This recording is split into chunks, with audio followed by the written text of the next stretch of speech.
Hello students, कैसे हैं सभी। Welcome back to Park School online tutorials. Okay class, आज हम जीके के एक नया टॉपिक पढ़ने जा रहे हैं जिसका नाम है ट्रेडिशनल म्यूजिकल इंस्ट्रूमेंट्स। यानी कि जो हमारे पुराने जमाने में पहले कभी म्यूजिकल इंस्ट्रूमेंट यूज हुआ करते थे, दे आर ट्रेडिशनल, बहुत गजब हुआ करते थे। आज उनकी जगह दूसरे इंस्ट्रूमेंट ने ले ली है, पर क्या उनकी साउंड, उनकी क्वालिटी, उनका टिम्बर आप पुराने वाले ट्रेडिशनल म्यूजिकल इंस्ट्रूमेंट से मैच कर सकता है, उनसे कंपेयर कर सकते हैं? नहीं। देखिए, कोई कंपैरिजन नहीं होता, क्या अच्छा है क्या बुरा।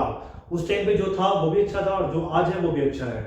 ओके, पर चलिए अब हम स्टार्ट करते हैं टॉपिक के बारे में जिसका नाम है ट्रेडिशनल म्यूजिकल इंस्ट्रूमेंट्स। ठीक है, first one we have is the balalaika. Okay, as you can see from the picture, it is a string musical instrument of the lute family. बहुत पहले के ज़माने में कभी यूज़ होता था, like 18th century in Russia and Central Asia. अब तो ये रिप्लेस हो चुका है एंड आप जानते ही हो किस चीज़ से रिप्लेस हुआ होगा, ये गिटार से।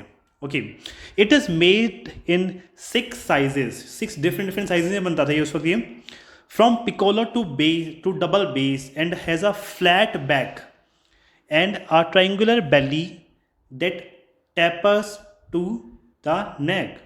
आपने कभी नोटिस किया हो कि जो गिटार होता है उसमें इस तरह की शेप नहीं आती, ये ट्रायंगुलर शेप का है, काफ़ी बड़ा होता है साइज़ में। ये अगर मैं एक बिगर साइज़ में लेता हूँ तो इनफैक्ट एक हाथ में ठीक से आता भी नहीं था, ये छोटे साइज़ के भी अवेलेबल थे वैसे तो ये।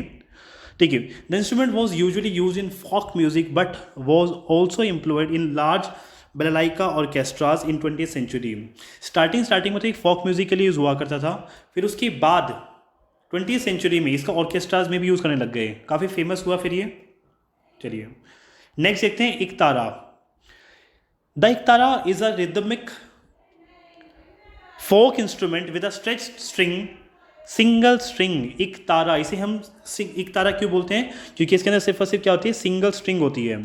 एक स्पेरिकल रेजोनेटर होता है इसके अंदर, कवर्ड विद एनिमल स्किन, जिसे हम एनिमल स्किन से कवर कर लेते हैं, and a split bamboo cane as a neck. और फिर एक हम पास स्प्लिट बैम्बू केन होती है जिसे हम नेक बोलते हैं। The name literally means one stringed. ठीक है, ये सब मैं आपको बता चुका हूँ। ओके, एक तारा ये जो है आपके पास, ये जनरली इंडिया, पाकिस्तान, बांग्लादेश यानी कि जो हमारे आसपास की जो कंट्रीज़ हैं उसमें यूज़ होता था ये। हमारी कंट्री यानी कि इंडिया और हमारी नियर बाई कंट्री जैसे पाकिस्तान और बांग्लादेश, वहाँ यूज़ हुआ करता था ये। इसी इंस्ट्रूमेंट को हम गोपी चंद के नाम से भी जानते हैं। The next one is the erhu. The erhu is a bowed 2 string Chinese vertical fiddle. ये चाइनीज है वैसे तो, आपने इसको शेप देखी इसकी, ये बो एंड स्ट्रिंग है इस पे आपके पास। The strings of the erhu are stretched over a wooden drum like resonator covered with a snake skin membrane. As you can see कि इसकी स्ट्रेच मेम्ब्रेन है वुडन ड्रम के साथ आपका, और स्नेक स्किन कह सकते हैं मेम्ब्रेन बना रखे हैं वहाँ पर। In performance the erhu is held upright, इसको ऊपर की तरफ रखते हैं। ऑन द परफॉर्मेंस थाई, ये थाई पे रख करके ऊपर की तरफ बजाते हैं। While the bow is moved horizontally over the strings, और इस स्ट्रिंग को फिर हॉरिजॉन्टली उस पर मूव करते हैं। फिर the erhu is played both as solo instrument and in an orchestral setting. Okay, पहले इसे अकेले भी बजाते थे बट अब इसे ऑर्केस्ट्रा में भी यूज़ किया जाता है। The next one is gusla. The gusla is also known as the gusle, is a bowed string instrument. देखिए आप लोगों को ये सामने ही है।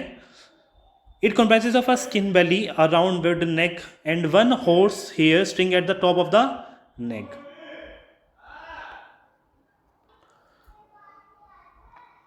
देर इज नो फिंगर बोर्ड, अगर मैं यहाँ पे देखता हूँ तो कोई फिंगर बोर्ड नहीं है हमारे पास। And the string is stopped by the side wedge, और वो साइड वेज में जाकर के रुकती हैं।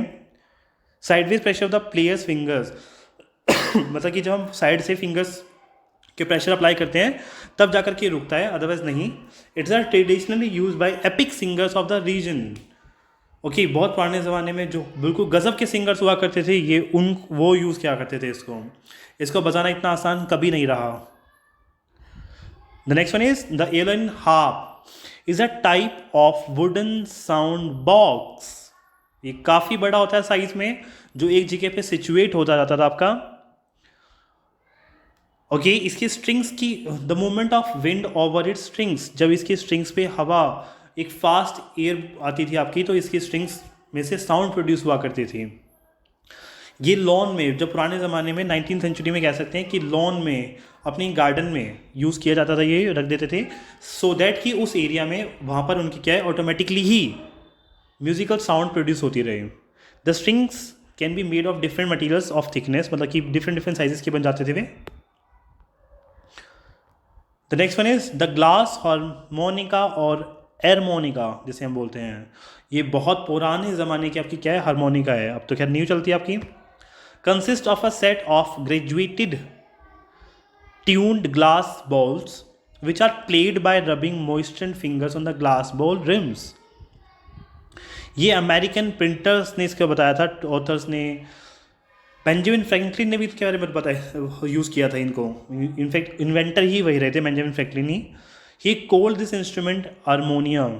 और जब उन्होंने इन्वेंट किया था इस चीज़ को तो उन्होंने इसका नाम दिया था हारमोनियम। बाद में फिर इसको चेंज कर दिया गया था किस पे, हारमोनिका में, based on the Italian word harmonia which means harmony। तो ठीक है स्टूडेंट्स, आई होप आपको सभी को क्लियर होगा। Thank you.